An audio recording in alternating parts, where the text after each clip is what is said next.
Hey guys, welcome back to this video. आज इस video पे हम ट्रिग्नोमेट्री और वेक्टर एनालिसिस के जितने भी फॉर्मूलेज है उनका यहाँ पर क्विक रिवीजन करने वाले। तो यहाँ पर मैट्रिसेस का नहीं कर रहे हैं क्योंकि मैट्रिसेस में आपके मोस्टली आपके कुछ डेफिनेशंस है और दो चार आपके कॉन्सेप्ट्स है जो आपने क्लास 12 में पढ़े हुए हैं, जैसे symmetric, skew symmetric, hermitian, skew hermitian, फिर आपके इनवॉल्यूटरी, फिर ये नीलपोर्टेंट मैट्रिक्स, ऑर्थोगोनल मैट्रिक्स। तो ये बेसिक आपके यहाँ पर डेफिनेशंस कुछ आपके क्वेश्चंस बन सकते हैं एडजॉइंट ऑफ मैट्रिक्स से, रैंक ऑफ अ मैट्रिक्स। तो ये 5-6 टॉपिक्स इंपॉर्टेंट है जिसको हमने अभी 2-4 वीडियोस पहले हमने डिस्कस किया था। ठीक है, तो उसका मैं फॉर्मूला रिवीजन नहीं कर रही, उसमें आपके फॉर्मुलेज ऐसा कुछ है नहीं। ट्रिग्नोमेट्री में बहुत फॉर्मुलेज है और वेक्टर एनालिसिस में आपके कुछ फॉर्मुलेज है जो आपको आनी चाहिए, उसका हम रिवीजन करते हैं। ठीक है, बाकी आप ट्रिग्नोमेट्री की प्लेलिस्ट पे देख लेना, और जो हमने वेक्टर एनालिसिस के कुछ क्वेश्चंस करे जो मैंने आपको पीडीएफ प्रोवाइड कर रखी है टेलीग्राम पे, तो वो भी आप अच्छे से पढ़ लेना। ठीक है, और प्रीवियस क्वेश्चंस भी आपको देखने हैं। ट्रिग्नोमेट्री में देखो, इसमें आपके यहाँ पर सबसे पहले ये कुछ आपके ये एक्सपेंशन है वो आपको आनी चाहिए। e to the power x का क्या होता है, 1 + x + x² upon factorial 2 + x³ upon factorial 3 plus so on. Sine x का क्या होता है, ये दोनों आपके इंपॉर्टेंट है, x - x³ over factorial 3 plus x to the power 5 over factorial 5 minus x to the power 7 upon factorial 7 plus up to so on. ठीक है, तो ये आपके डायरेक्टली क्वेश्चन में वहाँ पर यूज़ हो सकते हैं फॉर्मुलेज पे, तो आपको यहाँ पर ध्यान रखनी है। cos x क्या होता है, 1 - x to the power 4 over factorial 4 plus x to the power 6 over factorial 6 minus up to so on. यहाँ पर माइनस प्लस माइनस, ऊपर भी आपको माइनस प्लस माइनस। यहाँ पर आपको ऑड में x³ x की पावर 5 x की पावर 7, यहाँ पर आपका इवन पे x की पावर 4 x की पावर 6। ठीक है, नीचे देखो क्या है आपका Euler's form, e to the power i theta cos theta plus iota sine theta. Cos theta क्या है आपका, e to the power i theta plus e to the power minus i theta over 2। e to the power minus i theta क्या होगा, उस वक्त आपके यहाँ पर माइनस आ जाएगा, cos theta minus iota sine theta. Sine theta equals to e to the power i theta minus time e to the power minus i theta over 2 iota. तो ये आपका डिफरेंस रहता है, बीच में आपका माइनस आ जाता है, नीचे आपका 2 आयोटा आ जाएगा। ठीक है, टेन थीटा देखो क्या होगा, बस आप sine theta over cos theta करोगे तो आपका e to the power i theta minus e to the power minus i theta over e to the power i theta plus e to the power minus i theta आ जाएगा। Cos theta करोगे तो cos theta over sine theta करना पड़ेगा, तब आपको ये बन जाएगा। तो अगर आपको टेन थीटा या कॉट थीटा के फॉर्मूलेस आपको याद करने हैं तो बस आपको कॉस थीटा और साइन थीटा की याद होनी चाहिए, बाकी आप टेन और कॉट का इजीली निकाल सकते हैं। ठीक है, टेन हाइपरबोलिक एक्स का देखो क्या है, e to the power x minus e to the power minus x over e to the power x plus e to the power minus x. Sine hyperbolic x का क्या होगा, e to the power x minus e to the power minus x over 2। Cos hyperbolic x का क्या होगा, e to the power x plus e to the power minus x over 2। तो इसमें भी sign hyperbolic x और cos hyperbolic x, इसके फॉर्मूले आपको बाय हार्ट याद होनी चाहिए। ठीक है, अगर आपको प्रूफ से याद है तो वो भी अच्छा है, अगर आपको डायरेक्टली याद है तो वो भी सही है। ठीक है, आप कैसे भी याद कर सकते हो। टेन का निकालना है, टेन हाइपरबोलिक एक्स का, तो आपको यहाँ पर बस डिवाइड कर देना है। सेक का निकालना है तो इसको बस आपका अपॉन कर देना है, वहाँ से आपका आ जाएगा। कॉसेक का निकालना है तो इसका आपको अपॉन कर लेना है, तो यहाँ से आपका आ जाएगा। ठीक है, तो बस आपको साइन हाइपरबोलिक एक्स और कॉस हाइपरबोलिक एक्स का याद होना चाहिए, बाकी आप टेन, सेक और कॉसेक हाइपरबोलिक एक्स का अब निकाल सकते हो। फिर देखो ये भी कुछ इंपॉर्टेंट चीज़ है, कॉस आयोटा वाई किसके इक्वल होता है, कॉस हाइपरबोलिक वाई के। साइन आयोटा वाई किसके इक्वल होता है, आयोटा साइन हाइपरबोलिक वाई के। और टेन आयोटा वाई किसके इक्वल होता है, आयोटा टेन हाइपरबोलिक वाई के। तो ये भी इंपॉर्टेंट फॉर्मूलेज है। नेक्स्ट देखो क्या आपके पास, cos hyperbolic square x minus sine hyperbolic square x 1 के इक्वल होता है, जैसे cos square x plus sine square x 1 के इक्वल होता है, आपका cos hyperbolic square x minus sine hyperbolic square x भी 1 के इक्वल होता है। ठीक है, ये आपके क्वेश्चंस पे कहीं भी यूज़ हो सकते हैं, तो भी आपको ये चीज़ पता होनी चाहिए। ठीक है, ऐसा नहीं कि आपको ये डायरेक्टली पूछा जाएगा एग्जामिनेशन पे, ये आपके फॉर्मुलेस एक किसी भी कोई पर्टिकुलर क्वेश्चन पे आपके यूज़ हो सकते हैं कहीं भी। नेक्स्ट देखो क्या है, cos hyperbolic square x plus sign hyperbolic square x, ये होता है आपका cos hyperbolic 2x। Cos hyperbolic 2x को आप 2 cos hyperbolic square x minus 1 लिख सकते हो, या 1 + 2 साइन हाइपरबोलिक स्क्वायर एक्स भी लिख सकते हो। ठीक है, साइन हाइपरबोलिक 2x क्या होता है, 2 साइन हाइपरबोलिक x और कॉस हाइपरबोलिक x, जैसे आप साइन 2x लिखते थे 2 साइन x कॉस x, वैसे ही आप इसको ऐसे लिखोगे। ठीक है, ये मैं हाइपरबोलिक की बात कर रहा हूँ, ये आपका हाइपरबोलिक फंक्शन है। ये नॉर्मल आपके जो वो 2 थीटा थीटा वाले जो रहते हैं वाले नहीं, हाइपरबोलिक फंक्शंस है, सब में आपका हाइपरबोलिक यूज़ हो रहा है। ठीक है, फिफ्थ देखो क्या है, sine hyperbolic x plus minus y. तो जब प्लस होगा तब आपका क्या होगा, sine hyperbolic x cos hyperbolic y plus cos hyperbolic x sine hyperbolic y, minus पे बीच में माइनस आपका आ जाएगा। ठीक है, तो ये भी याद होना चाहिए। 1 - 10 हाइपरबोलिक स्क्वायर एक्स इक्वल होता है सेक हाइपरबोलिक स्क्वायर एक्स के। सेवन्थ देखो, cos hyperbolic x plus minus y, ये इक्वल है आपका cos hyperbolic x cos hyperbolic y plus minus sine hyperbolic x और साइन हाइपरबॉलिक वाई। प्लस के लिए बीच में प्लस आएगा, माइनस के लिए बीच में माइनस आएगा। ये cos h x plus minus y के लिए था, ऊपर आपका sine hyperbolic x plus minus y के लिए ये है। ठीक हो गया। नीचे देखो क्या है, tan hyperbolic x plus minus y, तो ये क्या होगा, tan hyperbolic x plus minus tan hyperbolic y over one plus minus tan hyperbolic x tan hyperbolic y. Ninth क्या है, cot hyperbolic x plus minus y, तो ये आपका cot hyperbolic x cot hyperbolic y plus minus one over cot y plus minus cot hyperbolic x होगा। तो plus के लिए आपका प्लस आएगा और माइनस के लिए आपका माइनस आएगा। यहाँ पर आपका कॉट हाइपरबॉलिक भी होगा, हाइपरबॉलिक लगाना चाहिए था। टेंथ देखो क्या होगा आपका, साइन हाइपरबॉलिक एक्स में इसका एक्सपेंशन इंपॉर्टेंट है, x plus x cube over factorial 3 plus x to the power 5 over factorial 5 plus x to the power 7 over factorial 7 up to so on. Cos hyperbolic x करोगे तो इसमें क्या आपका 1 plus x square over factorial 2 plus x की power 4 over factorial 4 plus x की power 6 over factorial 6 up to so on. नीचे देखो क्या है, अगर आपका साइन हाइपरबॉलिक वाई एक्स के इक्वल है, कुछ आपके लॉगरिथम के कुछ क्वेश्चन है, ये आपके भी इंपॉर्टेंट हो सकते हैं, प्रीवियस ईयर में यहाँ से भी क्वेश्चन आ रखे, तो चांसेस है यहाँ से बन सकता है। तो ये लॉग के 3 फॉर्मूले से इंपॉर्टेंट है। साइन हाइपरबॉलिक वाई अगर आपका एक्स की इक्वल होता है तब वाई को आप कैसे लिख सकते हो, साइन हाइपरबॉलिक इन्वर्स एक्स की इक्वल, यहाँ से y equals to sine hyperbolic inverse x, और वो किसके इक्वल होगा, log x plus under root x square plus 1 के। ठीक है, तो यहाँ पर प्रूफ इंपॉर्टेंट नहीं है, ये आपके डायरेक्टली क्वेश्चन पे यूज़ होते हैं, तो ये आपको यहाँ पर ये याद होना चाहिए। Cos hyperbolic y equals to x, y equals to cos hyperbolic inverse x, तो ये किसके इक्वल होगा, log x plus under root x square minus 1। ठीक है, जब आपका y sine hyperbolic inverse x के इक्वल होगा तब बीच में आपका प्लस आने वाला है, जब आपका कॉस हाइपरबॉलिक इन्वर्स एक्स होगा तब आपका बीच में माइनस आएगा, और बाकी चीज़ आपकी सेम रहने वाली है। अगर आपका tan hyperbolic y equals to x है तो y equals to tan hyperbolic inverse x equals to किस हो जाएगा, 1/2 log 1 plus x over 1 minus x के। तो ये तीन आपके साइन कॉस और टेन के फॉर्मूले से लॉग के टर्म्स पर। ठीक हो गया। फिर देखो क्या है, साइन हाइपरबॉलिक इन्वर्स वाई, इसके इक्वल होता है 1 over iota sine inverse iota y, या आप लिख सकते हो minus iota sine inverse iota y के इक्वल, मतलब 1 ओवर आयोटा का आप माइनस आयोटा भी लिख सकते हो। फिफ्थ देखो, कॉस हाइपरबॉलिक इन्वर्स वाई किसके इक्वल है, minus iota cos inverse iota y. Tan hyperbolic inverse y किसके इक्वल होता है, minus iota tan inverse iota y. ठीक है, अगर हमें हाइपरबॉलिक टू नॉर्मल बनाना है तो आप यहाँ पर ये फॉर्मूला यूज़ करोगे। ठीक है, log base x plus iota y equals to half log x square plus y square plus iota tan inverse y over x. ठीक है, ये दो आपकी लॉग के फॉर्मूले इंपॉर्टेंट है, log base e x plus iota y half log x square plus y square plus iota tan inverse y over x. Second देखो, log base e x plus iota y equals to 1/2 log x square plus y square plus iota 2n pi plus tan inverse y over x. ठीक है, इसको आप इस form पे भी यहाँ पर लिख सकते हो, दोनों आपकी सेम चीज़ है। फिर आता है logarithmic of a real negative quantity, तो कोई नेगेटिव क्वांटिटी अगर आपके पास है तो लॉग माइनस एक्स किसके इक्वल होगा, 2n प्लस 1 पाई आयोटा प्लस लॉग एक्स। तो ये हमने कुछ क्वेश्चंस करे हुए हैं, प्रीवियस ईयर में करे क्वेश्चंस करे हुए थे, तो उसकी पूरी प्लेलिस्ट मैंने बनाई है ट्रिग्नोमेट्री की, तो आप देख लेना, वहाँ पर आपको इनके भी क्वेश्चंस मिल जाएंगे। ठीक है, हो सकता है कि आपके मैंने कुछ प्लेलिस्ट में ना इंक्लूड करे हो, 2-4 वीडियो शायद नहीं इंक्लूड करी होगी ग्रॉगरी की या सबमिशन सीरीज़ की, तो आप सर्च करके भी देख सकते हो, वहाँ सर्च करके भी आपको वहाँ पर मिल जाएगा यूट्यूब में। Logarithmic of a purely imaginary quantity, अगर आपके पास लॉग एक्स आयोटा है तो किसके इक्वल होगा, log x plus iota 2n plus 1/2 into pi.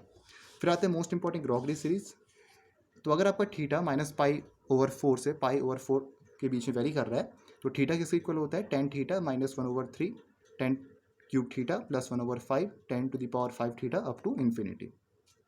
अगर आपका एक्स थीटा की इक्वल है तो थीटा किसके इक्वल हो जाएगा, टेन इनवर्स एक्स के। ठीक है, तो टेन इनवर्स एक्स क्या हो जाएगा उस वक्त आपका, x minus 1/3 x cube plus 1/x की power 5 minus up to so on. तो यहाँ पर आपको ध्यान देना ये कि आपका माइनस प्लस माइनस इस तरीके से जा रहा है। ठीक है, तो अगर आपका एक्स थीटा की इक्वल होता है, थीटा टेन इनवर्स एक्स है, तो थीटा के बदले आप यहाँ पर एक्स भी डाल सकते हो, तो थीटा आपका यहाँ पर टेन इनवर्स एक्स हो जाएगा, तो आपका यहाँ पर टेन थीटा के बदले एक्स एक्स क्यूब और एक्स की पावर 5। तो ये वाली जो ग्रॉगरी सीरीज़ है वो आपकी इस फॉर्म पे भी आ सकती है, और ये क्वेश्चन पे भी आपकी कभी भी यूज़ हो सकती है। ठीक है, ये भी यूज़ हो सकता है और आपका ये भी यहाँ पर यूज़ हो सकता है, तो दोनों आपको बाय हार्ट पता होनी चाहिए। अगर आपका थीटा π/4 हो जाता है तब क्या होगा आपका, ये आपका π/4 बन गया, तो 1 minus 1/3 plus 1/5 minus 1/7 plus up to so on. Clear हो गया। फिर आता है आपका समेशन सीरीज़ के कुछ फॉर्मूलेस है, समेशन सीरीज C+IS मेथड के। सी आपका यहाँ पर कॉस होता है, एस आपका साइन होता है, तो इसके भी हमने कुछ क्वेश्चंस करे, तो ये भी आप देख लेना। फिर आपका वेक्टर्स, तो वेक्टर्स में आपका पहला क्या है, scalar product of two vectors A and B, क्या होता है, A dot B equals to modulus of A modulus of B cos theta, ठीक है। Vector product of two vectors A and B अगर हमें करना है तो आप एक क्रॉस भी करोगे, उसके बाद आपका क्रॉस प्रोडक्ट आएगा modulus of A into modulus of B sine theta, और ये आपका यूनिट नॉर्मल वेक्टर है, where n cap is a unit vector perpendicular to the plane of the given vector. तीसरा है, अगर आपको स्केलर ट्रिपल प्रोडक्ट निकालना है, अगर आपके पास तीन वेक्टर्स है, बेसिकली नॉन को प्लेनर वेक्टर्स है, तो ये क्या होता है आपका स्केलर ट्रिपल प्रोडक्ट, ये भी इंपॉर्टेंट है, a cross b dot c equals to, ठीक है, इसको हम ऐसे भी लिख सकते हैं, a b c equals to a dot B cross c, किसके इक्वल होगा, b dot c cross a equals to c dot a cross b, या b cross c dot a equals to c cross a dot b, तो आप कैसे भी यहाँ पर इसको लिख सकते हो, ठीक है। तो क्या होता है, देखो आपका स्केलर ट्रिपल प्रोडक्ट निकालने के लिए आप इस डिटरमिनेंट फॉर्म पे यहाँ पर लिखते हो, A1 A2 A3 B1 B2 B3 C1 C2 C3, तो इस तरीके से आप निकालोगे। ए के लिए आपका A1 A2 A3, बी के लिए होगा आपका B1 B2 B3 और सी के लिए C1 C2 C3, तो इस तरीके से आपका स्केलर ट्रिपल प्रोडक्ट यहाँ पर निकलता है। पहले आपको ये ध्यान देना है, ए क्रॉस बी डॉट सी को आप इस फॉर्म पे भी लिख सकते हो, ऐसा भी लिख सकते हो, कैसा भी आप लिख सकते हो, ठीक है, ये सब आप यहाँ पर कैसे भी लिख सकते हो इसको, लेकिन जब आप यहाँ पर स्केलर ट्रिपल प्रोडक्ट निकालोगे तो आप इस तरीके से यहाँ पर डिटरमिनेंट फॉर्म करके निकालोगे। क्लियर हो गया, और ए बी सी आपके नॉन कोप्लेनर वेक्टर्स है।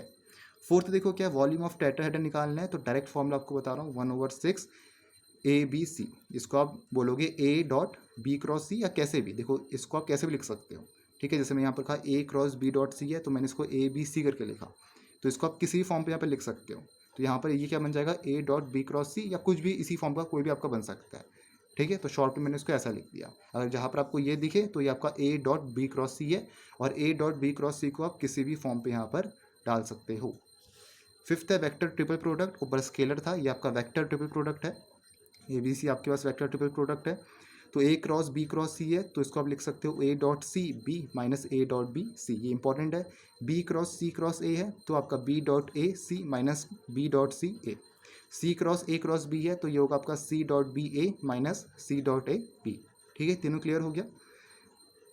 नीचे देखो क्या है, sixth scalar product of a four vectors, अगर आपके पास चार है, ए बी सी डी आपके चार प्रोडक्ट है, चार सॉरी वेक्टर्स है, तो आप कैसे करोगे इसको, देखो इसका मैं डायरेक्ट फॉर्मूला आपको ऐसे ये है, लेकिन यहाँ से आप देखो A dot B cross C cross D, फिर आपका ए डॉट, इसको हम कैसे लिख सकते हैं, बी डॉट डी सी, ऊपर से B dot D C minus time B dot C D, और यहाँ पर इसको हम कैसे डिटरमिनेंट फॉर्म में लिख सकते हैं, A dot C A dot D और नीचे बी डॉट सी और बी डॉट डी। इंपॉर्टेंट है, कहीं भी आपका यहाँ पर क्वेश्चन में यूज़ हो सकता है, डायरेक्टली भी आपसे कभी कभी पूछा गया है इन इस टाइप के क्वेश्चन प्रीवियस ईयर में, ठीक है, तो अच्छे से आपको देखने हैं। ऊपर वेक्टर ट्रिपल प्रोडक्ट था, यहाँ पर हमने स्केलर ट्रिपल प्रोडक्ट देखा, ठीक है, फिर यहाँ पर हमने चार वेक्टर्स का देखा, ए बी सी डी चार वेक्टर्स थे, उसको हमने पहले इस फॉर्म पे लिखा, यहाँ पर आपके तीन वेक्टर्स आए, तीन वेक्टर्स को हमने कुछ इस फॉर्म पे लिखा यहाँ से, फिर इसको अगर हम डिटरमिनेंट फॉर्म पे लिखेंगे तो आपका ये बनेगा। क्लियर हो गया। नेक्स्ट देखो क्या है, नेक्स्ट आपका vector product of four vectors, तो अगर मेरे पास फोर वेक्टर्स है, a cross B cross C cross D, तो इसको मैं कैसे लिख सकता हूँ, या तो हम इसको ऐसा लिख सकते a c d b minus time b c D और ए, या तो आप इसको ऐसा लिखो a dot c cross d b minus time B dot c cross d a. फिर आता है आपका रेसिप्रोकल सिस्टम ऑफ वेक्टर्स, अगर आपके पास तीन ए बी सी तीन नॉन कोप्लेनर वेक्टर्स है, so that a b c is not equals to zero, then three vectors a dash b dash और सी dash are called reciprocals of a b c, जहाँ पर आपका जो ए डैश है वो किसके इक्वल होगा, b cross c over a b c, b dash किसके इक्वल होगा, c cross over a b c, मतलब a dot B cross c, और सी डैश किसके इक्वल होगा, a cross b over a b c, A dot B cross c, ठीक है। और यहाँ पर आपका जो ए डॉट ए डैश या बी डॉट बी डैश और सी डॉट सी डैश, ये आपके तीनों किसके इक्वल होते हैं, वन के इक्वल होते हैं, और अगर आपका ए डॉट बी डैश है, बी डॉट सी डैश है और सी डॉट ए डैश है, ये आपका जीरो के इक्वल होगा।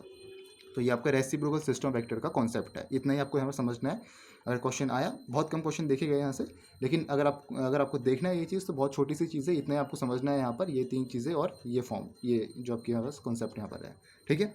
नेक्स्ट आपका डिफरेंशियल ऑपरेटर्स में से आता है डेल, ग्रेडियंट, ये सब। तो डेल ऑपरेटर को हम डेल से दिखाते हैं यहाँ पर, इसको हम ऐसे लिखते हैं I cap partial derivative with respect to X plus J cap partial derivative with respect to Y plus K cap partial derivative with respect to Z. ठीक है, एफ से मल्टीप्लाई करोगे तो एफ एफ आपका आ जाएगा। एफ कोई function हो सकता है, जैसे हमने क्वेश्चंस करे थे अभी ग्रीन स्टोक्स और गॉस थ्योरम के। Gradient of a scalar point function की बात करें तो डेल एफ और ग्रेड एफ करके भी आप बता सकते हो। डेल एफ भी लिख सकते हो, ग्रेड एफ, एफ कोई फंक्शन है, ठीक है, तो डेल को आप जी आर ए डी करके भी लिख सकते हो, आपका ग्रेडियंट होता है। तो इसमें क्या होता है, इसमें आपका I cap partial derivative F with respect to X plus J cap partial derivative of F with respect to Y plus K cap partial derivative F with respect to Z. Next देखो क्या है, next ये आपका ये क्या है, if F और जी are two functions then, अगर आप एफ और जी आपके दो फंक्शंस है तो जो आपका ग्रेडियंट है एफ प्लस माइनस जी, उसको आप लिख सकते हो gradient F plus minus gradient G. तो प्लस होगा तो प्लस का साइन आएगा, माइनस होगा तो माइनस का साइन आएगा। ग्रेडियंट एफ जी और डेल्टा एफ जी, ग्रेडियंट को आप डेल से भी शो कर सकते हो। तो ये क्या हो जाएगा, देखो एफ डेल जी प्लस जी डेल एफ। एफ और जी आपके दो फंक्शंस है, तो पहले मैंने किया एफ डेल जी प्लस जी डेल एफ। पहले आप डेल जी निकालोगे, फिर आप एफ से मल्टीप्लाई करोगे, और इसमें आप पहले डेल एफ निकालोगे, उसके बाद आप जी से मल्टीप्लाई करोगे। ग्रेडियंट एफ ओवर जी क्या होता है, ये आपका G dot gradient F minus F dot gradient G over G square. जैसे आप डिफ्रेंसिएशन करते थे वैसे ही आपका यहाँ पर है, लेकिन यहाँ पर ग्रेडियंट है, तो पहले ग्रेडियंट एफ निकालो फिर मल्टीप्लाई करो, यहाँ पर ग्रेडियंट जी निकालो फिर मल्टीप्लाई करो। और कैसे निकालना है ग्रेडियंट, ये हमने यहाँ पर आपका देखा हुआ है, ठीक है। जैसे आप डेल्टा निकालते हो वैसे आप ग्रेडियंट भी निकालते हो। डाइवर्जेंस ऑफ वेक्टर देखो, डी आई वी से हम शो करते हैं, या डेल्टा से हम यहाँ पर शो करेंगे, डेल्टा डॉट एफ, ठीक है। तो क्या होगा देखो, ये हो जाएगा आपका I cap partial derivative with respect to X plus J cap partial derivative respect to Y plus K cap partial derivative with respect to Z dot, और ये आपका एफ क्या है पूरा, ये पूरा फंक्शन है, तो इस फंक्शन को मैंने ऐसे लिख दिया है। मल्टीप्लाई करोगे तो आपका पूरा यहाँ पर ये बनने वाला है, ठीक है। डाइवर्जेंस ऑफ एफ आपका एक स्केलर होता है, स्केलर क्वांटिटी है। और सोलिनोइड वेक्टर की बात करें तो डाइवर्जेंस ऑफ एफ आपका जीरो के इक्वल होता है। कर्ल ऑफ अ वेक्टर देखो, डेल क्रॉस एफ, उस वक्त आपका कर्ल में क्रॉस आता है, या आप कर्ल एफ करके भी लिख सकते हैं इसको, तो बीच में उस वक्त आपका क्रॉस बनेगा। कर्ल एफ आपका एक वेक्टर है। लैप्लेशियन ऑपरेटर कम पूछा जाता है, लेकिन एक बार अगर आ गया बाई चांस तो आप देख सकते हो, डेल्टा स्क्वायर से हम दिखाते हैं इसको, डेल्टा डॉट डेल्टा एफ होता है, ठीक है। ऊपर हम डाइवर्जेंस ऑफ वेक्टर में डेल्टा डॉट एफ कह रहे थे, यहाँ पर डेल्टा डॉट एफ कह रहे थे हम डाइवर्जेंस ऑफ वेक्टर पे, यहाँ पर डेल्टा डॉट डेल्टा एफ है, तो इसको हम ऐसे लिख सकते हैं डेल डॉट डेल एफ, ठीक है। प्रॉपर्टीज़ कुछ इंपॉर्टेंट है ग्रेडियंट कर्ल की, देख लो। Curl gradient five, curl gradient five या तो आप ऐसा डायरेक्टली आ सकता है, या तो उसको ऐसे भी हम लिख सकते हैं, डेल क्रॉस ग्रेडियंट फाइव को हम डेल फाइव करके लिख रहे हैं, तो जीरो की इक्वल हो गया। Divergence curl F, del dot del cross F equals to zero, ये हो गया। डाइवर्जेंस ग्रेडियंट फाइव किसके इक्वल हो गया, del dot del phi equals to del square phi, ठीक है। तो ये कुछ चीज़ें हैं, प्रॉपर्टी शायद आपकी और भी यहाँ पर है। कर्ल एफ क्या होगा देखो, किसके इक्वल होता है, gradient divergence F minus delta square F, delta cross F equals to delta delta dot F minus delta square F. मतलब इसको मैंने कुछ इस फॉर्म पे लिख दिया है, बस आपको कंफ्यूज नहीं होना है, या तो आप ये चीज़ समझो या तो आप ये चीज़ यहाँ पर याद रखो, ठीक है। या आपके प्रूफ में भी काम आ सकते हैं, शॉर्ट में अगर पूछे गए तो। ग्रेडियंट यू वी को आप लिख सकते हो U grad V plus V grad you.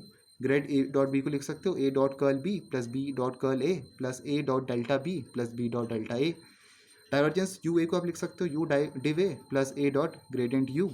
Divergence A cross B को आप लिख सकते हो B dot curl A minus A dot curl B. Curl U A को लिख सकते हो gradient U cross A plus U curl A. Curl A cross B को आप लिख सकते हो A divergence B minus B div A plus B dot delta A minus A dot delta B. फिर आता है vector integration, line surface of volume integral.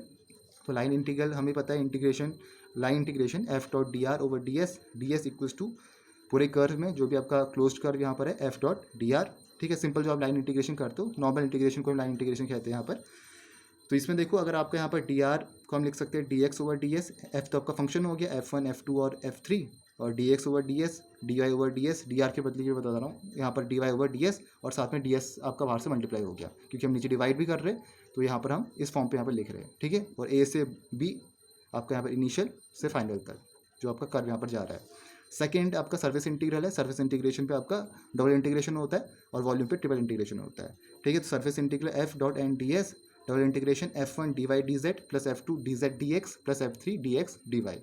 Volume integration में क्या होगा आपका, volume integral F D V, तो triple integration होगा I cap volume integration F one D X D Y D Z, J cap triple integration F two D X D Y D Z plus triple integration volume F three D X D Y और D Z, ठीक है। अब तीन चीज़ें और लिखी मैंने यहाँ पर, गॉस डाइवर्जेंस, इनको भी देख लेते हैं, वैसे हमने वीडियोस पे देखा हुआ है।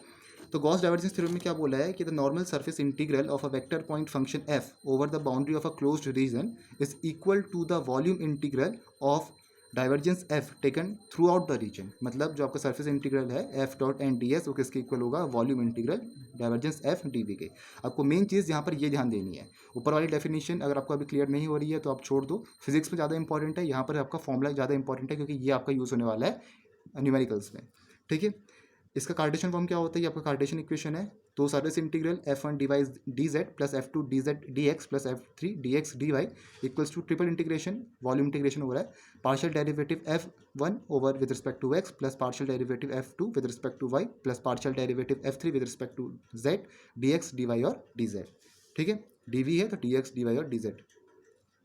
ग्रीन्स थ्योरम देखो क्या बोला है, if phi and psi are scalar point functions which together with their derivatives in any direction are uniform and continuous within the region V bounded by a closed surface S, then तो आपका Green's theorem क्या होगा, ये हमने देखा था Green's theorem, ये आपका वॉल्यूम इंटीग्रल हो रहा है phi delta square psi minus psi delta square phi D V, पहले डेल्टा स्क्वायर फाई निकालो फिर डेल्टा स्क्वायर साई निकालो फिर मल्टीप्लाई करो आप दोनों को। सर्फेस इंटीग्रल यहाँ पर ट्रिपल इंटीग्रेशन होगा, यहाँ पर आपका डबल इंटीग्रेशन होगा, phi del psi minus psi del phi dot normal vector unit normal जो आपका आउटवर्ड होगा और डी एस, ठीक है। आपको डी एस में यहाँ पर ध्यान देना, अगर आपका स्पेरिकल होगा तो स्पेयर की बात की गई थी तो आपका स्पेरिकल कोऑर्डिनेट्स के हम देखेंगे, सिलेंडर होगा तो सिलेंडरिकल पोलर कोऑर्डिनेट्स यहाँ पर हम देखेंगे, ये हमने जो प्रीवियस कुछ वीडियोस में हमने देखा था क्वेश्चंस पे, तो उस तरीके से आपको यहाँ पर ध्यान देना है। स्टोक्स थ्योरम देखो क्या आपका बोला है, the line integral of the tangential component of vector function F taken around a simple curve C is equal to the normal surface integral of curl F taken over any surface S having C as its boundary। तो जो आपके यहाँ पर F dot D R होगा, integral F dot D R किसके equal होने वाला है, surface integral curl F dot N D S के, ठीक है। तो ये आपका स्टोक्स थ्योरम है, इंपॉर्टेंट है, ये आपका ग्रीन्स थ्योरम है और ये आपका गॉस डाइवर्जेंस थ्योरम या नॉर्मल बस डाइवर्जेंस थ्योरम अगर कहा जाए तो मतलब वो आपका गॉस ही है, खाली आपका डाइवर्जेंस थ्योरम भी लिखा आ सकता है तो वो भी आपका गॉसेस ही है, तो आपका ये फॉर्मूला यहाँ पर होता है। क्लियर हो गया, तो ये आपके टोटल फॉर्मूलेस है ट्रिग्नोमेट्री की, इसके मैं आपको पीडीएफ देने की कोशिश करूँगा डिस्क्रिप्शन बॉक्स में या टेलीग्राम ग्रुप में अगर मैं इसकी पीडीएफ बना पाया तो, ठीक है। तो hope you like this video. बाकी मैट्रिसेस का अभी हम नहीं कर रहे क्योंकि उसमें बहुत सिंपल चीज़ है आपकी, rank of a matrix, adjoint, minor को फैक्टर्स निकालना, ठीक है, ए इन्वर्स निकालना, ये सब चीज़ें तो वो अभी हम नहीं कर रहे। ओके, तो hope you like this video, मिलेंगे नेक्स्ट वीडियो पे। Thank you for watching this video.